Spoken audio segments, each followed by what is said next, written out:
بسم اللہ الرحمن الرحیم۔ اللہ تعالیٰ یہاں فرماتے ہیں وَإِذَا عَلِمَ مِنْ آيَاتِنَا، جب ان کو ہماری آیتوں کے بارے میں علم ہو جاتا ہے، کچھ بھی شیئن کچھ بھی، اتخذها ہزوا، اس کو مذاق بنا لیتے ہیں، آیتوں کا مذاق شروع کر دیتے ہیں۔ اولئک لہم عذاب مہین، ان کے لیے رسوائی والا عذاب ہے۔ جو قرآن کا مذاق، قرآن کی آیتوں کا مذاق، رسول کا مذاق، جیسا کہ اللہ تعالیٰ نے ایک اور جگہ فرمایا قُلْ أَبِ اللَّهِ وَآيَاتِهِ وَرَسُولِهِ كُنْتُمْ تَسْتَهْزِئُونَ لَا تَعْتَذِرُوا قَدْ كَفَرْتُمْ بَعْدَ إِيمَانِكُمْ، کہہ دیجئے کہ تم لوگ، ایسا تھا کہ کچھ لوگ رسول اللہ صلی اللہ علیہ وسلم اور ان کے صحابہ کے بارے میں کہتے تھے یہ موٹے پیٹ والے اور یہ قرآن پڑھنے والے اور یہ بزدل، اس طرح کی باتیں کی، یہ کیا جنگ کریں گے، یہ پیٹ والے ہیں، یہ ایسے ہیں۔ آپ صلی اللہ علیہ وسلم کو جب یہ بات پتہ چلی تو آپ نے وہاں سے پہلے تو کوچ کرنے کا حکم دیا، یہ سفر کی بات تھی، اور پھر آیتیں اتری، اللہ تعالیٰ نے اتار دی قُلْ أَبِ اللَّهِ وَآيَاتِهِ وَرَسُولِهِ، کہہ دیجئے کہ اللہ کے ساتھ اور اس کی آیتوں کے ساتھ، اس کے رسول کے ساتھ تم مذاق کرتے ہو، لا تعتذروا، معذرت مت کرو، قد کفرتم بعد ایمانکم، ایمان لانے کے بعد تم کافر ہو چکے، تم نے کفر کیا۔ اللہ، اس کے رسول یا اس کی آیتوں کے ساتھ مذاق کرنا یہ کفر ہے۔ بہت سارے لوگ دین کے ساتھ مذاق کرتے ہیں، داڑھی نبی کی سنت ہے اس کا مذاق کرتے ہیں، صحابہ کرام کے ساتھ مذاق کرتے ہیں، خاص طور پہ اللہ، اس کے رسول کے ساتھ اور اس کی آیتوں کے ساتھ، قرآن کے احکام کے ساتھ، رسول جو احکام بتائیں اس کے ساتھ مذاق کرنا کفر ہے۔ تو اس کا ذکر ہوا، ان کے لیے ذلت والی عذاب ہے، مہین، رسوائی والا عذاب ہے، اور من ورائہم جہنم، اور اس کے بعد ان کے لیے جہنم ہے۔ یعنی دنیا میں بھی اللہ تعالیٰ عذاب دیں گے، ذلیل و خوار کریں گے، بیماریوں میں، مشکلوں میں، پریشانیوں میں، ذلت و رسوائی میں، اور پھر ایڑیاں رگڑ کر مرتے ہیں، بہت بری موت مرتے ہیں، قبر میں بھی عذاب، اور اس کے بعد پھر من ورائہم جہنم، جہنم ہے۔ ولا یغنی عنہم ما کسبوا، جو انہوں نے یہاں دنیا میں کمایا تھا ان کو کوئی فائدہ نہیں دے گا۔ وَلَا مَتَّخَذُوا مِن دُونِ اللَّهِ أَوْلِيَاءَ، اور جو انہوں نے کارساز بنائے تھے اپنے ولی بنائے تھے، جو ان کی مدد کے لیے دنیا میں بنائے تھے، ہماری بگڑی بنانے والے، ہماری مشکل کشا، ہمارے داتا، جو بھی انہوں نے بنائے تھے، وَلَا مَتَّخَذُوا مِن دُونِ اللَّهِ أَوْلِيَاءَ، یہ بھی ان کے کوئی کام نہیں آئیں گے، کوئی بھی ان کو فائدہ نفع نہیں دیں گے۔ اور کیا فرمایا وَلَهُمْ عَذَابٌ عظیم، ان کے لیے بہت بڑا عذاب ہے، عظیم عذاب ہے۔ غیر اللہ کو جو کارساز بنائیں گے، نہ دنیا میں کام آتے ہیں نہ آخرت۔ یہ کیا کام آ سکتے ہیں؟ کسی کو بیٹا نہیں دے سکتے، کسی کو بیٹی نہیں دے سکتے، کسی مردے کو زندہ نہیں کر سکتے، شفا نہیں دے سکتے ہیں، عزت، رسوائی، یہ سب کچھ اللہ کے پاس ہے، ان کے ہاتھ میں کچھ بھی نہیں، یہ خود منگتے ہیں، یہ خود محتاج ہیں۔ تو فرمایا اللہ تعالیٰ نے کہ یہی ہدایت ہے، یہ اللہ کو اکیلا جاننا، نفع نقصان کا مالک سمجھنا، یہی ہدایت ہے۔ والذین کفروا بآیات ربہم، اور جو کفر کرتے، انکار کرتے ہیں اپنے رب کی آیتوں کا، پھر اللہ فرماتے لہم عذاب من رجز علیم، ان کے لیے ذلت و رسوائی اور دردناک عذاب ہے۔ اللہ تعالی ہم سب کو ہر قسم کے عذاب سے بچا کے رکھے۔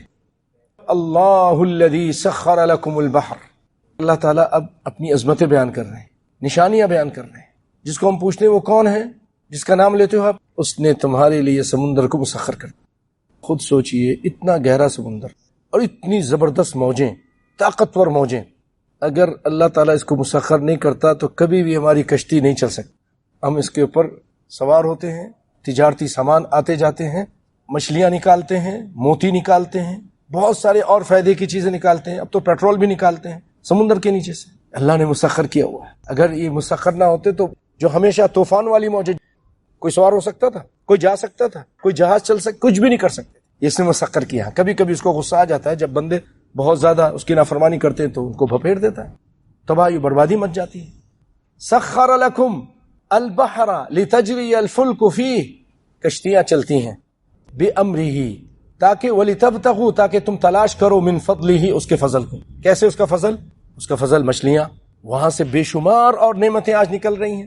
پھر اس کے بعد آپ تجارتی سفر یا اور جو اپنے غرض و غایت کے لیے سفر کرتے ہیں، آرام سے سفر کر سکتے ہیں۔ وَلَعَلَّكُمْ تَشْكُرُونَ، اور تاکہ تم شکریہ ادا کرو۔ وَسَخَّرَ لَكُم مَّا فِي السَّمَاوَاتِ وَمَا فِي الْأَرْضِ، صرف یہی نہیں، جو کچھ آسمانوں میں ہے، جو کچھ زمین میں ہے، چاند سورج ستارے آپ کے لیے مسخر ہیں، آپ کو فائدہ پہنچانے کے لیے کام کر رہے ہیں۔ سورج ایسی ایسی روشنی نکال کے اناج پکے، روشنی ہو جائے، بیماریاں ختم ہو جائیں۔ چاند کے جو اللہ نے سسٹم بنا، یہ رب العالمین نے مسخر کیا تمہارے لیے، یہ جانور، یہ پہاڑ، یہ ہر چیز۔ وَسَخَّرَ لَكُم مَّا فِي السَّمَاوَاتِ وَمَا فِي الْأَرْضِ جَمِيعًا، سب چیزوں کو ہم نے تمہارے لیے مسخر کر دیا۔ اور تم کو کس کے لیے مسخر کر دیا؟ تم کو اپنی ذات کے لیے مسخر کیا۔ یہ سر جھکانا میرے بندو تو صرف میرے آگے، میں نے ہر چیز کو تمہارے تابع کر دیا، تم میرے تابع ہو جاؤ۔ ان فی ذلک لآیات لقوم یتفکرون، اس کے اندر نشانیاں ہیں، نشانی نہیں بلکہ بہت ساری نشانیاں ان ساری چیزوں میں۔ اب دیکھیے، حتی عاد کالعرجون القدیم، ایسے آخر میں ہو جاتا ہے جیسے کوئی کھجور کا پرانا درخت ہے، کبھی پوڑا ہوتا ہے پھر وہ چھوٹا ہو جاتا ہے۔ بہت ساری نشانیاں ہیں۔ سوچتے ہیں آسمان و زمین کی پیدائش میں، ساری چیزوں کو پیدائش میں، آخر کار پھر اس نتیجے پہ پہنچتے ہیں کہ اللہ اس کو بیکار نہیں پیدا کیا، کسی مقصد کے لیے پیدا کیا۔ وہ مقصد وما خلقت الجن والانس الا لیعبدون، تو پھر وہ اللہ کا تابع دار بن جاتا ہے، اس کے رسول کا ماننے والا بن جاتا ہے کہ ہمیں عبث نہیں پیدا کیا، ہم نے بیکار ایسے ہی پیدا کیا، کھیل تماشا۔ تم ہمارے پاس لوٹو گے نہیں؟ لوٹو گے، تم سب لوٹ کے آؤ، کہیں بھاگ کے نہیں جا سکتے، کہیں بھی نہیں جا سکتے۔ اگر ریزہ ریزہ کر دیا گیا تب بھی اللہ تعالیٰ اس کو زندہ کر دے گا، آپ کہیں بھی جا کے فوت ہو جائے اللہ تعالیٰ دوبارہ آپ کو زندہ کرے گا۔ قل للذین آمنوا، کہہ دیجئے پیارے پیغمبر صلی اللہ علیہ وسلم، للذین، ان لوگوں سے جو ایمان لائے ہیں، یعنی مومنوں مسلمانوں سے کہہ دیجئے، یغفروا، درگزر کریں۔ کن لوگوں سے؟ للذین لا یرجون ایام اللہ، جو امیدیں نہیں رکھتے ایام اللہ، اللہ کے دنوں کی۔ اللہ کے دن سے کیا مطلب ہے بھائیوں؟ اللہ رب العالمین کے دنوں سے مراد جو اللہ رب العالمین نے خاص ایام میں کسی قوم کے اوپر اچھائی کی تو کسی قوم کے اوپر عذاب کیا، یہ ایام اللہ ہیں۔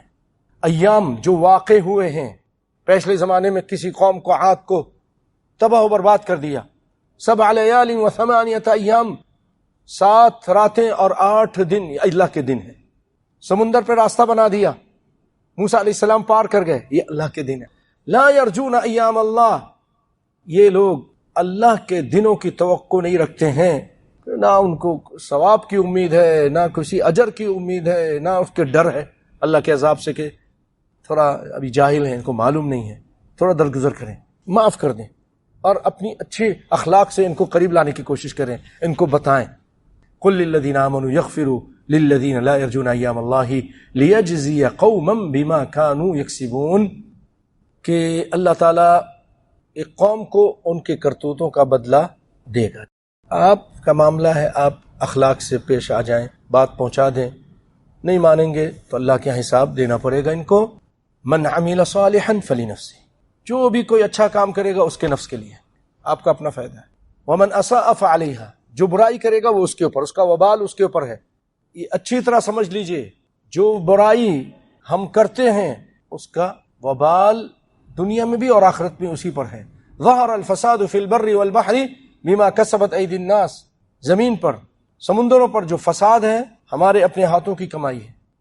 ومن اساء فعلیہا، ایکشن کا کہتے ہیں ری ایکشن آتا ہے کہیں نہ کہیں، جب ہم کوئی برائی کرتے ہیں، بچوں میں پھر برائیاں دیکھتے ہیں، بیوی میں دیکھتے ہیں۔ بعض لوگ جو نیک لوگ ہوتے تھے پہلے، ان کے اگر گدھا ان کو یعنی تنگ کر رہا ہے، ان کے گھوڑا تنگ کر رہا ہے، تو کہتے کوئی نہ کوئی میرا گناہ ہے جس کی وجہ سے یہ، حالانکہ یہ تو بہت اچھی طریقے سے کام کرتا تھا۔